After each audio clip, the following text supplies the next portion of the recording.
Bien, hermano, buenas noches.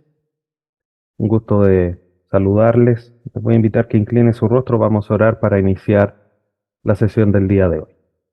Padre bendito, te damos gracias en esta hora por este nuevo tiempo que nos da de poder acercarnos a tu palabra para seguir aprendiendo de manera introductoria todos estos temas esenciales respecto del panorama escatológico.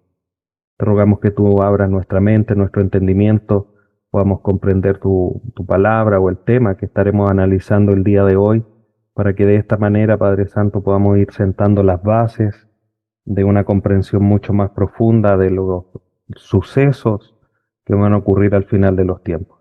Te rogamos tu dirección, que tu nombre sea glorificado, que nosotros también eh, aprendamos y comprendamos todo lo que se mencionará en este día para beneficio nuestro y todo, por supuesto, también para tu gloria. Te rogamos tu dirección y tu ánimo para nuestra vida. Después de un día de trabajo, también el cansancio hace lo suyo, y que requerimos también que tú nos ayudes completando nuestra fuerza para poder, el tiempo que estemos aquí conectados, hacerlo con toda la disposición de nuestro corazón y mente y fuerzas para aprender el tema del día de hoy. Te rogamos esta misericordia y te damos gracias a través de tu Hijo Jesús.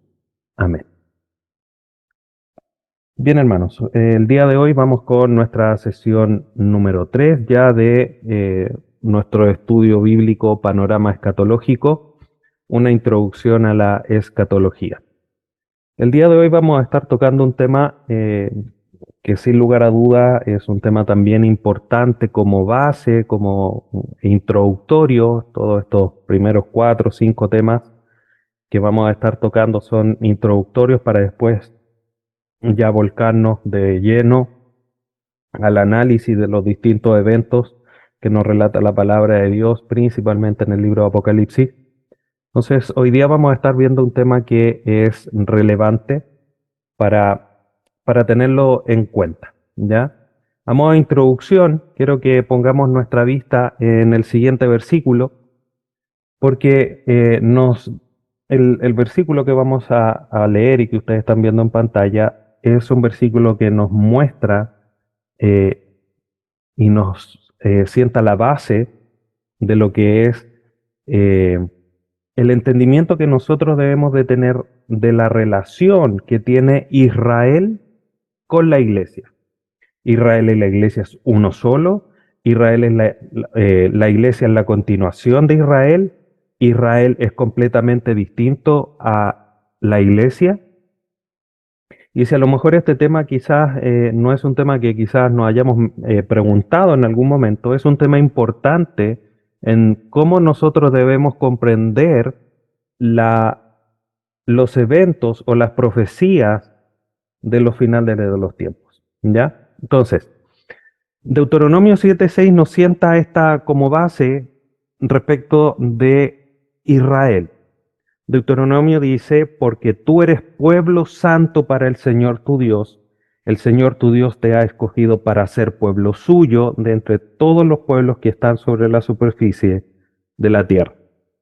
Este pasaje, que obviamente tiene estas frases resaltadas por mí, eres pueblo santo, ser pueblo suyo, eh, nos manifiesta la realidad de que Israel es un pueblo escogido por Dios, y esa realidad, hermanos, no ha cambiado con el tiempo. A lo largo de las escrituras nosotros vemos cómo es que el pueblo de Israel sigue manteniendo un lugar especial, porque sigue siendo el pueblo o la nación escogida por Dios en la superficie de la tierra, como dice el versículo. Y esto que menciona aquí Deuteronomio, ya el último libro de los libros de Moisés, menciona esta realidad. Y es algo que tenemos que tener en cuenta y vamos a ir mencionándolo en la medida que avancemos. Entonces, hoy día vamos a responder la siguiente pregunta. ¿Y qué con Israel y la iglesia? Justamente por lo que les mencionaba. ¿Israel es lo mismo que la iglesia? ¿La iglesia es la continuación de Israel? ¿Israel es completamente distinto a la iglesia? Es así como nosotros debemos de enfrentar, digamos, esta temática. tratar de responder cualquiera de estas tres preguntas. Hay una que es cierta, obviamente desde nuestra postura, que como les decía, entendemos que es la más correcta, la que mejor explica todo el panorama escatológico desde principio a fin. ¿Ya? Ahí vamos a ir avanzando y vamos a dar la respuesta, digamos, final una vez que vayamos avanzando. Entonces, antes de ir al tema propiamente tal, hay que recordar algunas cosas. Primero, es importante que consideremos, hermano, el método de interpretación. Lo vimos la semana pasada y mencionábamos que hablar del método de interpretación respecto de las profecías bíblicas de los últimos tiempos no es un tema secundario, sino que es un tema primordial porque nos va a llevar a comprender de una o de otra manera, de una manera más bíblica o de una manera no tan bíblica, ¿ya? No quiero ser absoluto en decir que una es bíblica y la otra no, porque finalmente los que interpretan distinto a nosotros son hermanos y en ese sentido tenemos que tener esa consideración con ellos, ese amor hacia ellos y no tratarlos ni de herejes ni de ningún otro tipo de adjetivo que sea de menosprecio hacia ellos, porque debemos manifestar obviamente también el respeto. Eh, pero el método de interpretación es importante, no debemos de olvidar eso. Ya nosotros nos apegamos a la interpretación literal o histórico-gramatical, ya que, insisto, creemos que es la más consecuente con respecto de dar una explicación más congruente a todo el panorama escatológico. Segundo, los dos métodos más conocidos, el alegórico, que es el que espiritualiza, por decirlo así, como lo mencionábamos la vez anterior, las escrituras, y el literal, el que nosotros adoptamos, por decirlo así, que va con una interpretación mucho más histórico, gramatical, apegada al contexto, etcétera, etcétera. Estos dos métodos, obviamente, nos llevan a distintos entendimientos y dan origen a distintas comprensiones, distintas escuelas escatológicas, como se menciona también, y algo que vamos a estar mencionando en las próximas lecciones, porque es como, no es lo mismo, por decirse así, a pesar de que puedo yo pensar en llegar a un mismo destino, no es lo mismo irme en bicicleta que irme en un auto último modelo, ¿ya? O irme en moto o irme en bicicleta, o irme caminando con, no sé, con botas o irme caminando con zapatos de trabajo. No es lo mismo, son métodos distintos. El punto es que además el método de cómo yo interprete no solamente me lleva por un camino distinto, sino que el camino al final, si bien todos esperamos el regreso del Señor Jesús, el tránsito es completamente incongruente uno con otro, no lo podemos hacer coincidir, como lo mencionábamos la vez anterior. Y es importante que recordemos esto porque lo que vamos a ir continuando, mencionando a continuación, mejor digo, tiene que ver con esto. Ya es el resultado de cómo yo estoy interpretando las escrituras. Entonces, recordamos esto y consideramos lo siguiente. De estos métodos de interpretación se desprenden más que dos tipos, tres tipos de comprensiones respecto a la iglesia. Dos, me refiero a dos en este pasaje, a dos que no son los que nosotros vamos a considerar. Ya, en el fondo son tres, como las tres preguntas que le mencionaba, pero son dos los que están apartados de la línea literal o gramático-histórica que es la que nosotros consideramos. Y como les decía, esto no es un tema secundario porque tiene implicaciones muy amplias respecto de la nación de Israel, de su restauración, de las consideraciones políticas, incluso la consideración que uno como creyente tiene respecto del pueblo de Israel. ¿Ya? Y por eso es importante, hermanos, ser cuidadosos, porque estas posturas nos pueden llegar al extremo de llegar a ser antisemitistas o antisemitismo, que es en el fondo estar contrarios a los judíos, o llegar incluso a ser judaizantes, o sea que tenemos que adoptar toda la cultura judía para nosotros. ¿ya?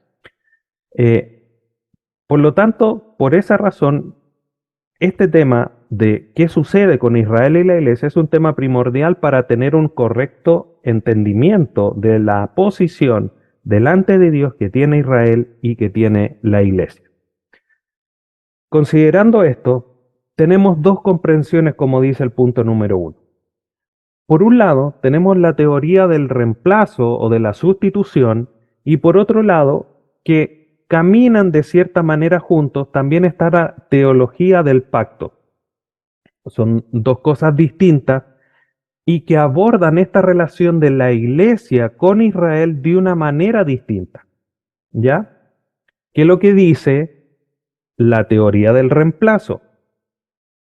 Esta teoría enseña esencialmente que la iglesia reemplaza a Israel en el plan de Dios. Por eso se llama reemplazo o sustitución. La iglesia, o sea, el pueblo de Israel es sacado, por decirlo así, y en ese lugar que deja Israel es puesta la iglesia. Por lo tanto, Israel deja de ser el pueblo de Dios y ahora el pueblo de Dios es la iglesia. ¿Ya?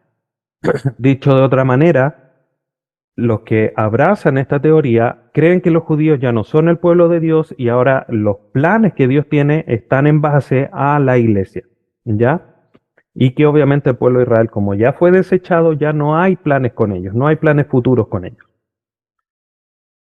Y esto obviamente responde a la pregunta, ¿es Israel reemplazado por la iglesia? Y vamos a ver a la medida que avancemos que esto no es así, ¿ya?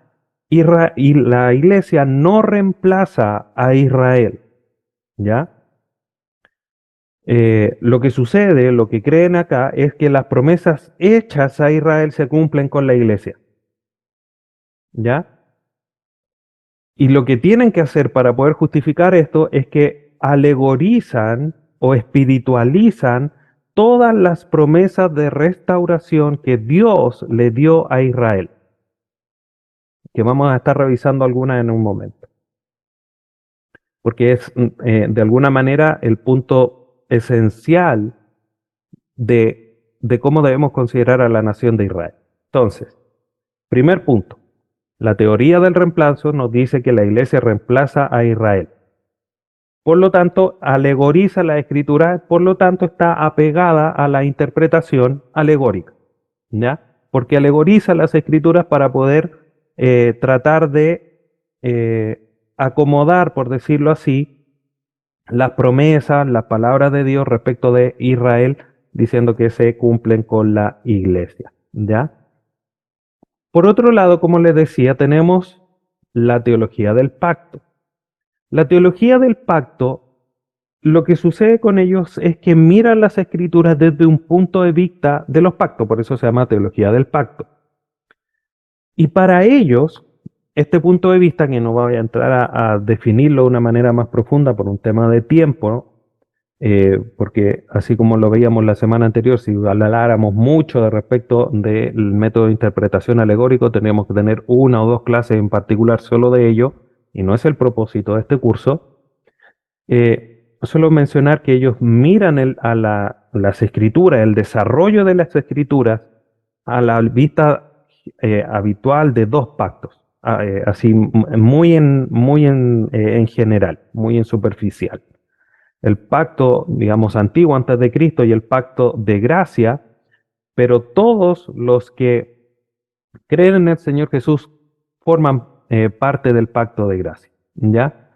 Eh, Estoy siendo muy sencillo de explicarlo, como le digo, para no profundizar más por temas de tiempo, ¿ya? Ellos, la teología del pacto, creen que la iglesia es la continuación del pueblo de Israel, ¿ya? O sea, cuando en el Antiguo Testamento se habla de Israel, Israel, y pasamos al Nuevo y empieza a hablarse de la iglesia, estamos hablando de alguna manera de lo mismo, del mismo pueblo, ¿ya? Para ellos no existe una distinción entre el pueblo de Israel y él y la iglesia en el Nuevo Testamento. Ya son exactamente lo mismo. Todos los que ponen la fe en el Señor Jesús forman parte del pueblo de Dios. ¿Ya? Eh, Eso es lo que ellos creen. El punto es que hay promesas, y volvemos un poco a lo que mencionaba al finalizar respecto de la teoría del reemplazo, es que hay promesas de restauración a Israel que tienen que cumplirse, que no se han cumplido, que las escrituras quedan con cumplimiento futuro. Y es como un poco por decirlo así, la debilidad de estas dos posturas, porque queda mucho cosas incongruentes o cosas que tienen que alegorizar para poder explicarlas. ¿Ya? Por eso nosotros comprendemos que la mejor manera de explicarlo, o dicho de otra manera, la interpretación literal es la que mejor explica todo el panorama escatológico, ¿ya? Porque nos da la respuesta quizás más concreta respecto de todas las situaciones. No es infalible, pero es la que da un panorama mucho más certero respecto a todas estas situaciones o estos temas. Entonces, la pregunta es, ¿existen diferencias? Hay algunos que dicen que la iglesia reemplaza, otros dicen que la iglesia es la continuación. Y bíblicamente, hermanos, podemos ver y o comprender que Israel es completamente diferente de la iglesia, ¿ya? Y de cierta manera aquí ya entramos un poco de lleno a lo que es la interpretación literal, que se apega a lo que se conoce como dispensacionalismo, ¿ya? Que lo vamos a estar viendo en un par de clases más y también lo vamos a estar definiendo, ¿ya? Eh, la iglesia, Israel, son dos cosas completamente distintas, ¿ya? Por un lado, Israel es el pueblo de Dios, la iglesia es la esposa de Cristo. Solamente consideraciones generales, ¿ya? Podríamos tener una clase completa, insisto, respecto solamente de esto, pero estamos abordando de una manera bien general este tema. Israel es el pueblo de Dios y no ha perdido esa importancia, esa relevancia delante de los ojos de Dios, como leíamos al inicio en Deuteronomio 7:6. Por otro lado, no existe un punto en que las promesas que se dan a Israel se traspasen a la iglesia. No hay una transferencia de promesas, porque las promesas que se dan a Israel son terrenas, de restauración, de que van a volver a la tierra, de que van a volver a ser reunidos. En cambio, las promesas hechas a la iglesia son todas espirituales, que el Señor va a venir por ellos, que está preparando un lugar, entre otras. Y eso ya marca una diferencia. Las promesas de Israel no se cumplen en la iglesia, las promesas a la iglesia son espirituales, diferente a las promesas terrenas que tiene Israel como nación. Y eso es algo importante de considerar, hermanos. La nación de Israel es el pueblo de Dios. Y como pueblo de Dios, como nación, tiene relevancia en el futuro porque así lo mencionan las escrituras. Entonces la pregunta, para continuar, es, ¿qué sucederá entonces con Israel? Y en las escrituras, hermanos, vemos cómo Dios mantiene un trato especial con Israel. Si nosotros leemos, por ejemplo, Apocalipsis 21, ya entendemos, recordando mientras buscamos Apocalipsis, que Deuteronomio 7:6 nos dice que Israel iba a ser una nación especial para Dios de todas las demás naciones en la superficie de la tierra. Desde ese entonces, Israel sigue siendo una nación especial. Veamos Apocalipsis 21:24. Dice, las naciones andarán a su luz y los reyes de la tierra traerán a ella su gloria, hablando de la Nueva Jerusalén, de Apocalipsis 21. Versículo 26 dice, y traerán a ella, nuevamente la Nueva Jerusalén, gloria, la gloria y el honor de las naciones. Entonces, el análisis que podemos hacer es, si Dios mantiene una relación con las demás naciones, ¿por qué con el pueblo de Israel? La nación de Israel no va a seguir manteniendo esa relación que estableció en el tiempo de Moisés y mucho antes. La elección de Israel se llevó, obviamente, la eternidad pasada. Entonces, Dios tiene un trato especial con su nación escogida, como dice Génesis 12, a través de la elección de Abraham. Génesis 12, versículos del 1 al 3. Génesis 12, del 1 al 3 dice, y el Señor dijo a Abraham, vete de tu tierra, de entre tus parientes y de la casa de tu padre, a la tierra que yo te mostraré, haré de ti una nación grande y te bendeciré, haré de ti una nación grande y te bendeciré y engrandeceré tu nombre y serás bendición. Bendeciré a los que te bendigan y al que los que te maldigan maldeciré, en ti serán benditas todas las familias de la tierra o todas las naciones de la tierra. Entonces Dios tiene un trato especial, está escogiendo a Israel para que sea su nación santa, su nación especial, su nación con un trato diferente, y a través de este trato diferente hacia Israel va a bendecir a las demás familias, a las demás naciones de la tierra. El pueblo de Israel está siendo como un vehículo de bendición para los demás.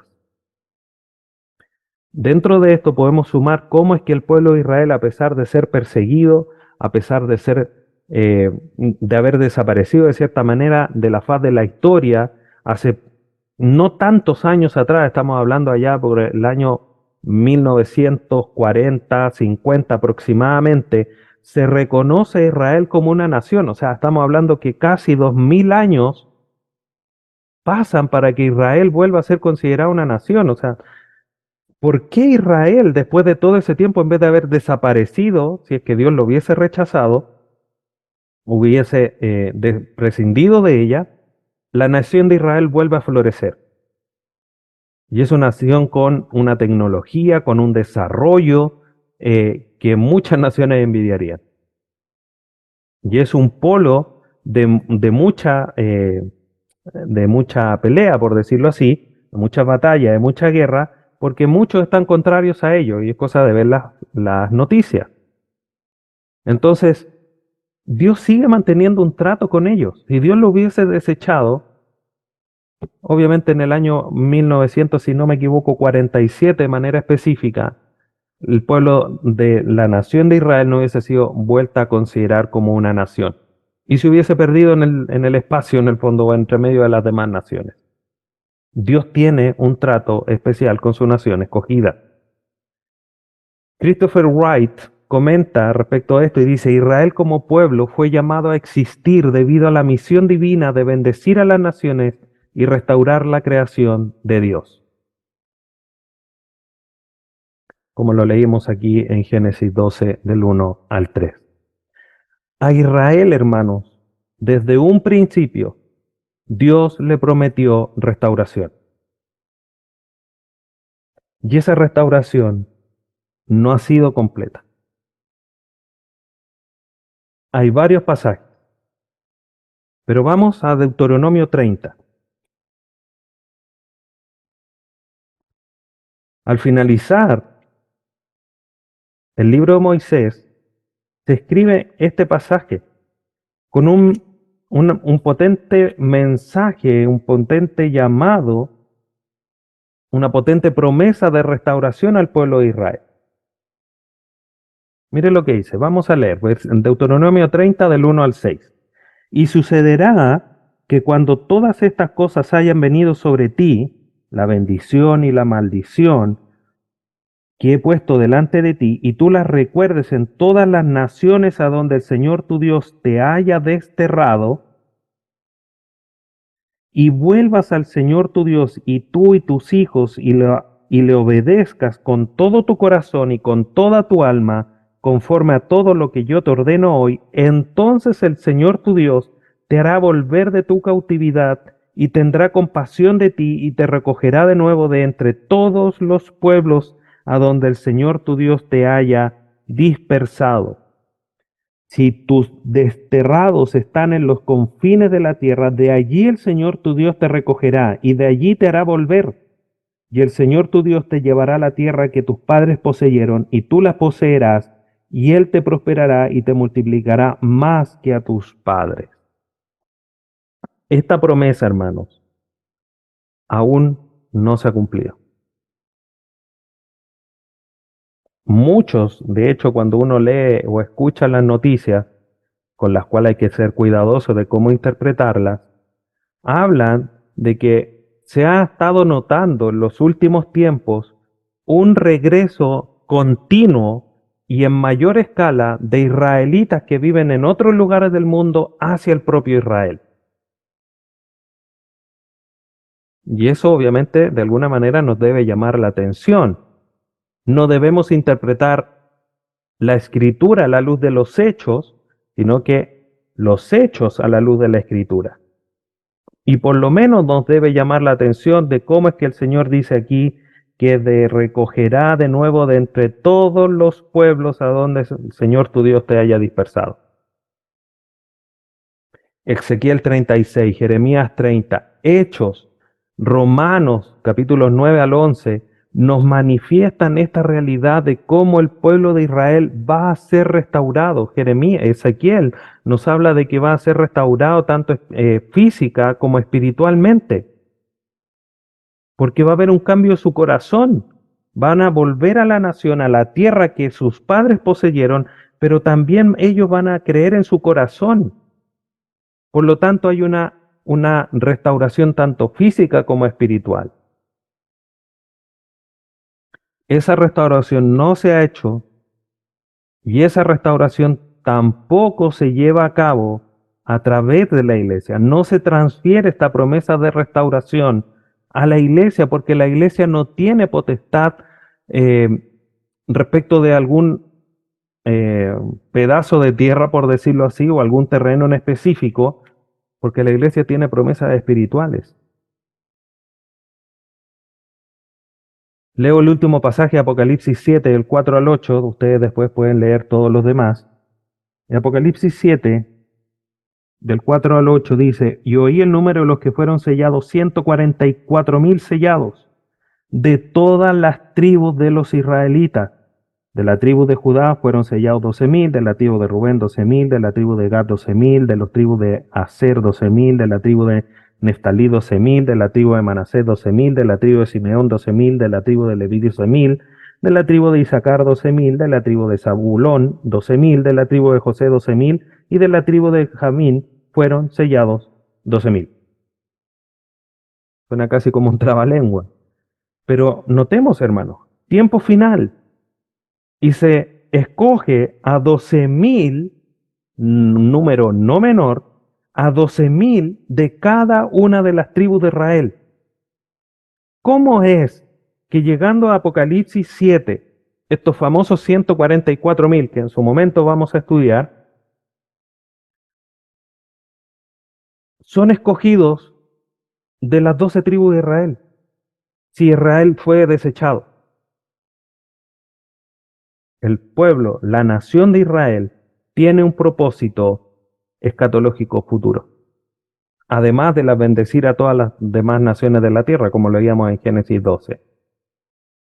Entonces Israel va a ser restaurado. Dios tiene un trato especial con el pueblo de Israel. Entonces, insistir con la idea. Dios tiene un propósito especial con Israel y su restauración futura como nación. Lo vemos como promesa en el Antiguo Testamento y como cumplimiento futuro en Apocalipsis 7 a través de entender cómo es que elige a 12,000 de cada una de las tribus. Y sin lugar a duda, hermano, sin lugar a duda, Dios no ha rechazado ni desechado a su pueblo. Romanos 11:1 dice lo siguiente. Romanos 11:1.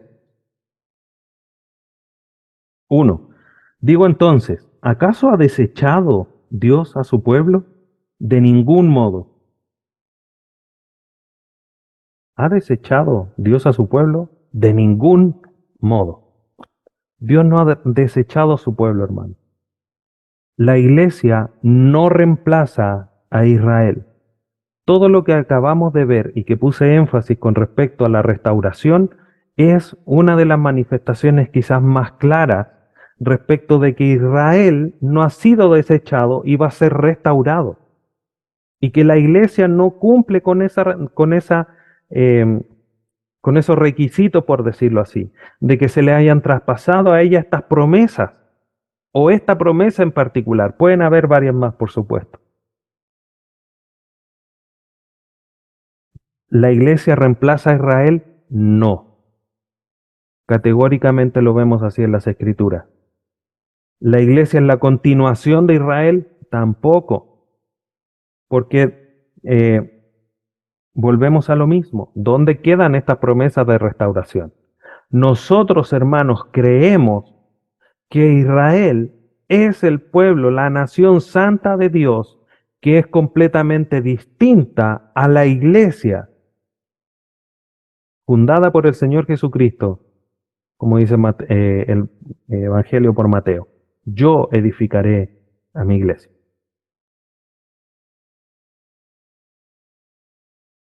Por lo tanto, esta postura de entender que la iglesia e Israel son distintos es base o es, mejor dicho, consecuencia de una interpretación literal, de una interpretación histórico-gramatical de los pasajes de la profecía escatológica. Por lo tanto, ¿qué es lo que debemos concluir? Primero, Israel no es lo mismo que la iglesia, ni la iglesia es lo mismo que Israel. Dios tiene promesas y pactos con Israel que van a ser cumplidos, como por ejemplo la restauración. Promesa que no se traspasa a la iglesia. Israel será restaurado y tendrá un rol importante en el futuro, hermanos. Y eso obviamente lo vamos a ir viendo en la medida que avancemos con el resto de los eventos escatológicos que vamos a ir analizando.